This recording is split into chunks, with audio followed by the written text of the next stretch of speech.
Welcome back, Syndicate members. It is I, Joshua Mammoth, back once again with another independent comic book review. And of course, Rachel is with me again tonight. Hi folks, how's it going tonight? So we're a little behind now because, we've been getting over the plague. Yeah, we both got sick. It wasn't fun. So we were out of commission for a bit there. You can probably still hear the congestion. I got a little bit. But we redid the studio too. Yeah, just before we got sick, we were able to redo the studio, so we got a little bit more room, a little bit of a different setup, and it's really nice. Yeah, it's definitely really nice. I know Trevor likes it. So before we get started tonight, I wanted to show a pickup that we had. So like we said on the last show, we were going to Collectors World Con, which was at the Doubletree by SeaWorld, specifically to see Nico Smith. Yes. Which we did, and we picked up the new Ninja Nico #2. So excited. Now, this is actually a special cover of Ninja Nico #2, and it's a replica of Ninja Gaiden 2, which I just happen to have a copy of right here, folks. So I thought that was pretty awesome. We'll do an overlay so you can kind of see the comparison there, but I thought that was a good idea. It was really cool. Yeah, I didn't actually know the reference at first because I forgot all about the game, but yeah, when we got home and saw that, I was like, wow, that's amazing. That was but the first thing I did. He had some other covers too that were really good too. Oh yeah, his setup was great. Oh yeah. For sure. And he's such a nice guy too. Oh, so nice and so much fun to talk to. And actually, the whole convention itself was really good. That hotel is beautiful. And yeah, it was their first time, right? That's right. They said it was the first time at that hotel. So next year, they said they're going to have an even a bigger part of that hotel, which I thought it was already pretty good space. There was some stuff there to be seen, for sure. Oh, for sure. Well, tonight's selection is a pickup from last year's Ancient City Con. Yes. And this was from the Pet Piranha Entertainment booth, where we got a nice little interview in with Jane Magnum, which is the writer on tonight's right, exactly. Book. Now, also about this book, it has like a short story. I don't even want to say a short story, but a few pages of another story in the beginning. Yes. Mm-hmm. Which then it transitions into the actual story. So we'll get into that too. So Trevor, you want to go ahead and put the comic up? So this is Astral Vengeance #1. And I love this cover. I mean, how amazing does it look? And that was really what drew me to this when we first saw it. I saw the character on the front, and I was like, oh, we gotta see what's going on with this one. Yeah, I really like the planet beneath them and everything. This was really interesting, and their booth had a plethora of comics. But oh yeah, we ultimately decided on this one, I think purely for the cover, actually. No, really, it was because I really was just so drawn to the female character on the front because I just thought she had such a classic look to her, and I really liked that. And so that's actually Galaxy Girl. Yes. And so we'll find that out here. So when you jump into page 1, it seems like it's another cover. So you flip the cover to see another cover of it looks like a retro comic. It's like 12 cents. Yes, it definitely looks like something out of would you say like the 1940s? I would say maybe 60s. Maybe, yeah. It's definitely old though. Yeah, old looking, I should say. Because like what it reminded me of were actually like the old Hanna-Barbera cartoons. You probably don't know them, but like Birdman and the Galaxy Trio and Space Ghost. Oh, okay. I didn't think about that. See, I was thinking more of like well, this is a Star Trek reference, but like Professor Proton, you know? Professor Proton. From like Voyager. Like that's the first thing I thought and of. I think that's a spoof off of the Commando Cody Rocket Man stuff. Right, see that's what I kind of was getting the gist of from it. But yeah, no, I could see like Space Ghost and all that too. So basically what we have here is Galaxy Girl is getting on Dr. Deathbeam's ship. Yes. And I guess this is a bad guy. And, you know, a lot of villains have doctorates? Because I think once you get so smart, you kind of go crazy and you realize evil is the only way to go. Or maybe they're just like, hey, I'm so smart. I need to be running the show. Like, let me tell you what to do. Yeah. I agree. Yeah. So, yeah, anyways, Galaxy Girl got on the Death Beam's ship, and he activates a self-destruct. Yes, because he's like, oh no, his enemy is on board. So he's like, we got to self-destruct. Everyone get off. He's obviously pretty mad at his crew for letting this happen, though. Yeah, so much so that he disintegrates them. Yeah. Imbeciles, I think he calls them. I loved it.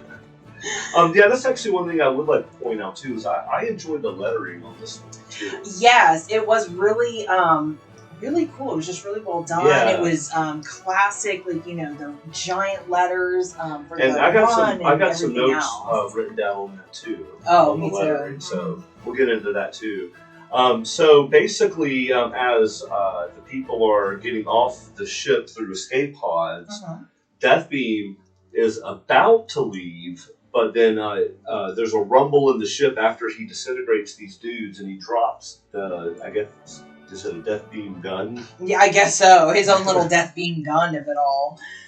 So he drops the gun, and then he's like, hey, I gotta get out of here. So he makes way to the escape pod, but is stopped by a Galaxy Girl who has recovered the Deathbeam gun. Yes, and she's got it pointed right at him, and he's laughing at her. He's like, you're not going to do anything with that.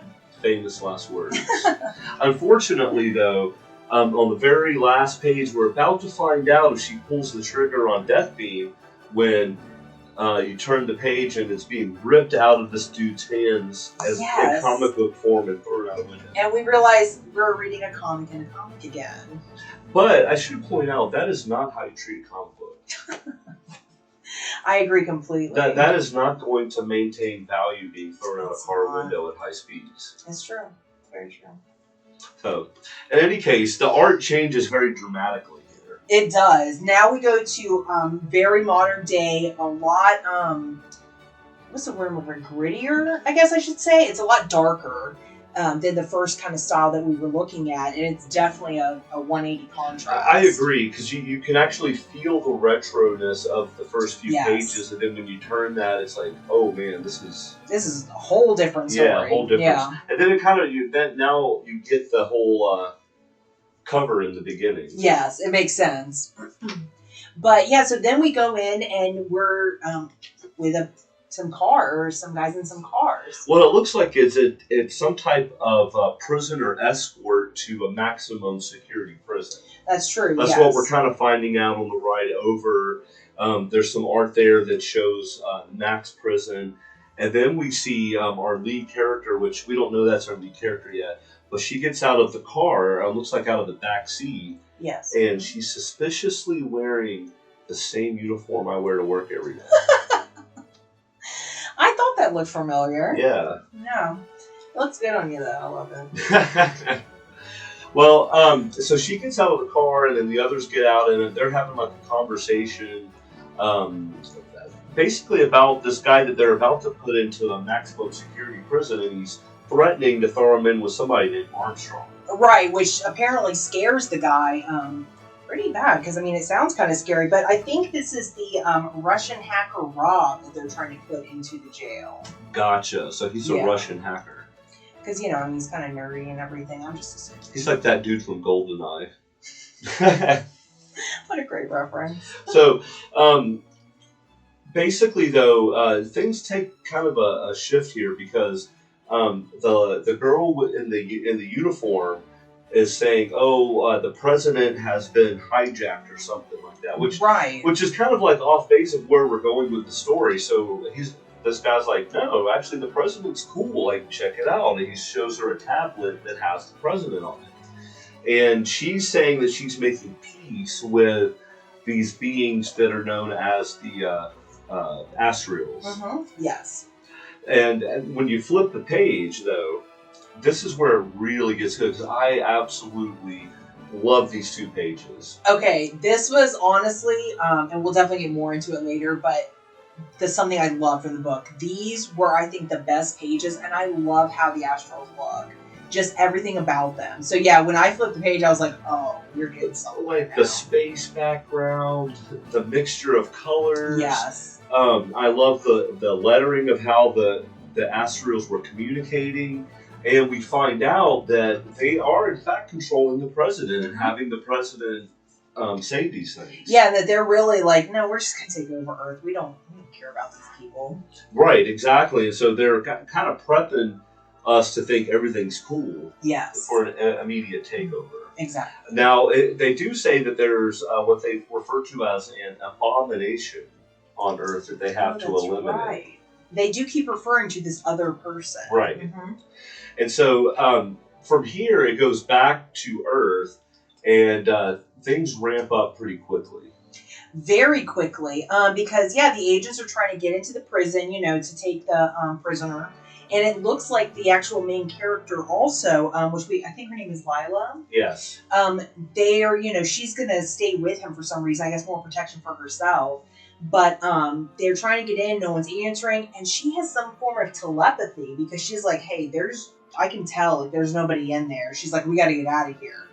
And that's when it goes. You're right, because she says she actually like kind of goes like, "Oh wait, I sense something," and then she's like, "Wait, there's nobody even alive." Right, exactly. She's like, "I don't sense any presence." So, and then that's when we have this big creature come down, just bam, right on top of a car.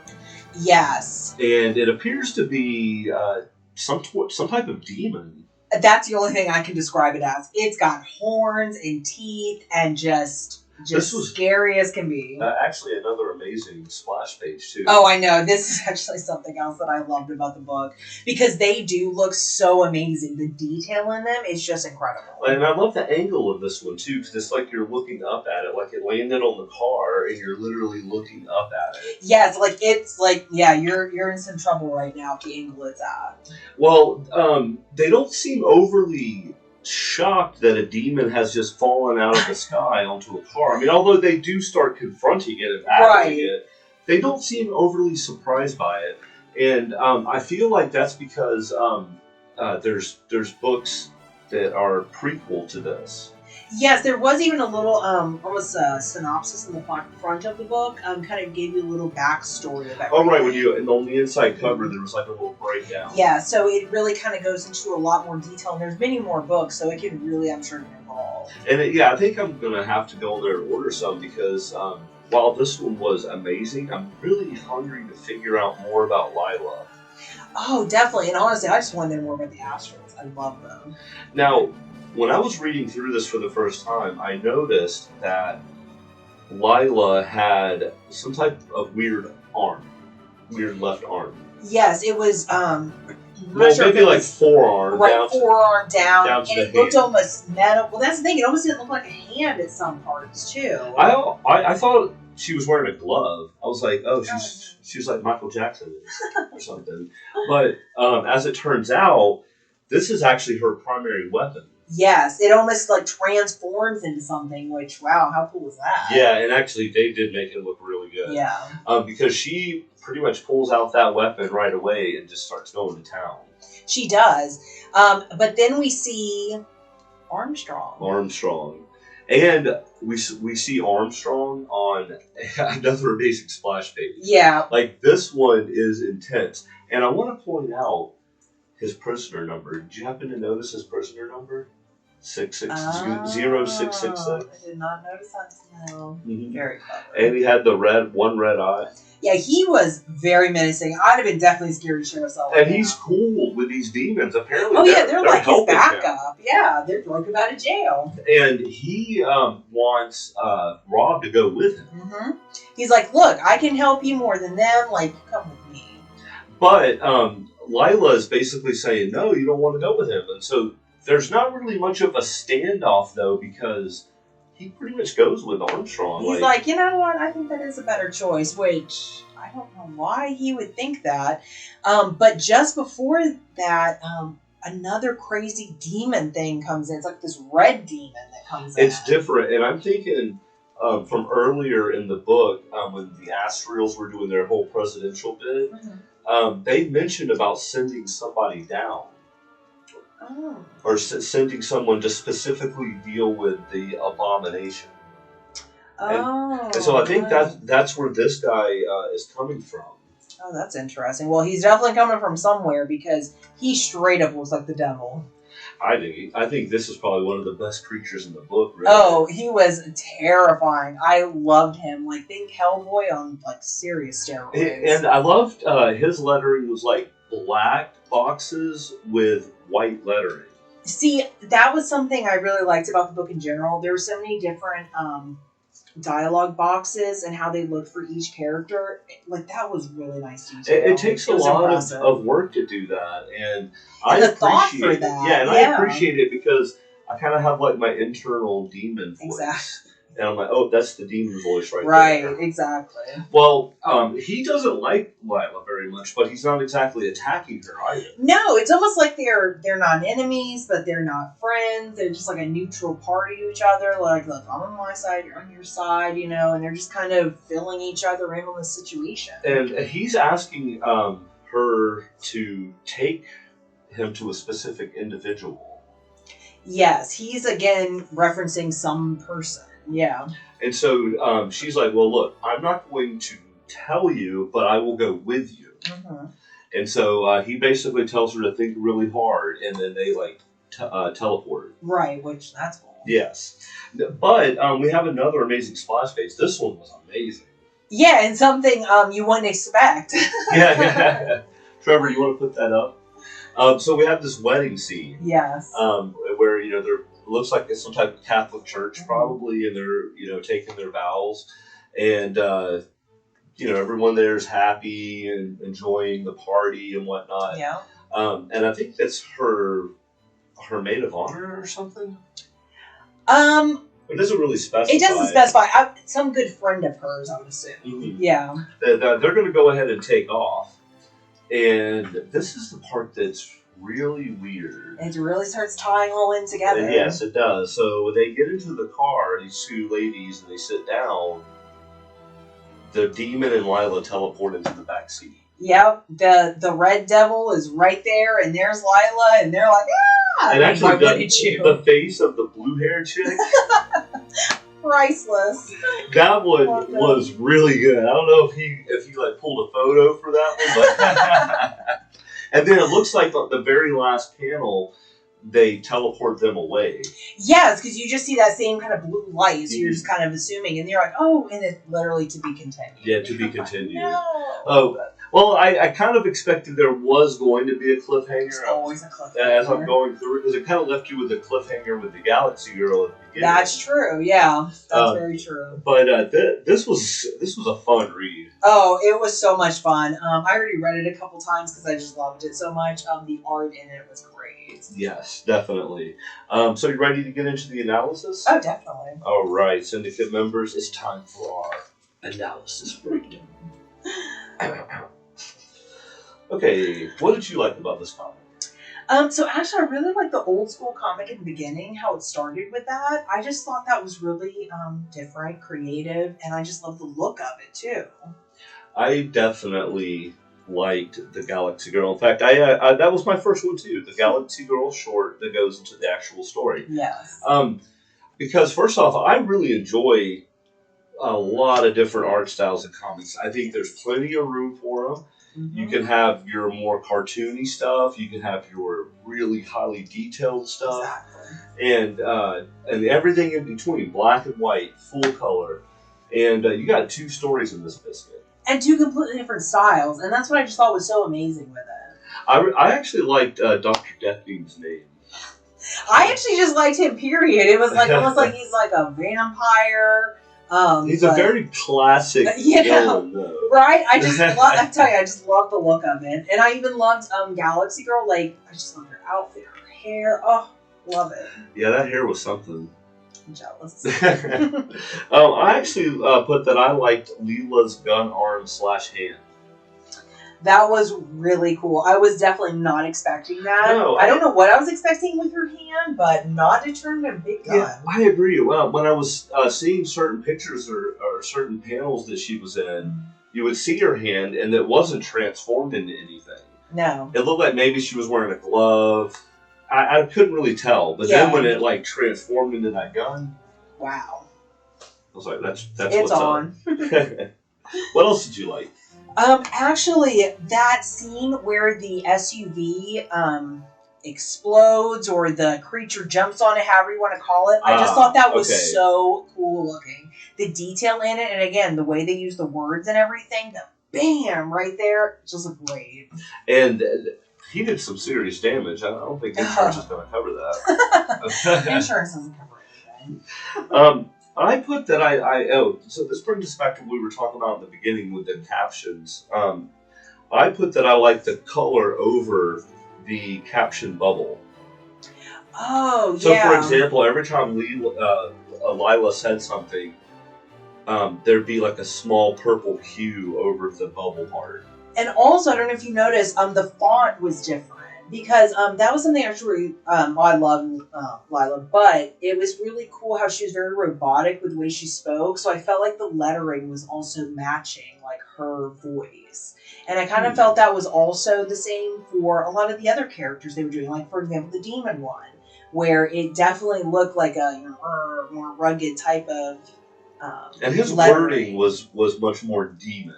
That's what I mean. Like, just the small details with that, it really did a lot for the story, because you really were playing it in your head like, oh, she's like more robotic, and this is like a straight up demon sounding, and this is like a regular guy, and I thought that was really cool. I completely agree. Yeah. The last thing that I liked, and I don't know if you caught this when you were reading through it the first time, but when they're going into the prison for the first time, on the side of the wall there's some graffiti that says "Abandoned hope, all ye who enter." So it's like a Dante reference there. That was crazy. I was like, oh wow, that's intimidating right there. Yeah, when you go into a prison and that's on there. Yeah, in red creepy lettering. I know. It doesn't get much better than that. So what did you really like about this comic? So actually the cover, we talked about that in the beginning, but I absolutely love the cover. From the detail of everything, like we were saying, from just the view, you see the planets, the outfits of everything, but it also is this beautiful, like, gloss finish. And this chick's abs. Her whole body, like, oh my god, one day, if I could ever have arms like her, jeez. Like, wow, she's like a WWE diva back here. Literally. Well, I found that cover to be really good. In fact, like I said, that's why we ended up buying this particular book. It was for the cover, even though the story is for the Astrals, not so much Galaxy Girls. Right. So there was kind of a tie in there, and actually, Jay Magnum did explain that in his breakdown. Yeah, so you should definitely go back and watch that. We'll link it below. What did you really... Or, actually, it's my turn, isn't it? It is. I really like the Astrals faking the presidential broadcast. Oh, that's cool. Yeah, I didn't think about that. But yeah, I think it is cool that they're... I don't even know if they're faking the broadcast. I think they're more just taking over her. Well, yeah, taking over her hologram. I don't know what it didn't really specify, but in any case, that would be extremely scary. That was terrifying. Because if they took over not just the president, what if they took over everybody? Yeah. Because if they can do the president, surely they can just do some rando. Rando. What else did you really like? I really just liked all the girl power in it. It seemed like every major character was a woman, and I just thought that was really cool. And not just, dainty women. They were very muscular, very powerful. Like, they're going to kick some ass. And they like to show it off, too. Yeah, and I just really thought that was awesome. So it was just really cool to see. Not that we haven't seen a lot of female characters, but I just thought it was different that every female character, or every strong character was female. Even the Astrals, the bad guys, it's a bunch of women. I thought that was very different. And Lila was a really good fit because I don't know if we mentioned it, but she is an Astral that defected. Oh, right. Okay. I forgot about that. And that's why she's so, in tune with everything. And maybe, they have to take a human form to be on this plane. I don't know. I don't know. It didn't really explain that yet either, but maybe we have to go back and, see the prequels to see, maybe why she left. Yeah. how she got into Earth form and all that. But It'd be definitely cool to see because she was definitely one of my very favorite characters. yeah, she was definitely a good one. Mm-hmm. I put the demon landing on the car splash page. So that's the one that you like. Yeah. I really like that. Yeah. But yeah, that demon, like the view, the angle, it was great. Crazy, yeah.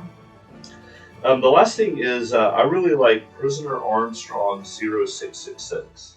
He terrified me. It was some like horrible like Criminal Minds type of demon episode. I don't even want to know. It was refreshing. Refreshing, that's a different way. But I do see why the dude didn't want to be in the cell with him, although he learned it pretty easily after the fact. I wouldn't want to be in the same prison with that guy, let alone the same cell. I know he went with him. I thought, no, I'm sticking with the chick. Are you kidding me? I'm like, see what she's wearing?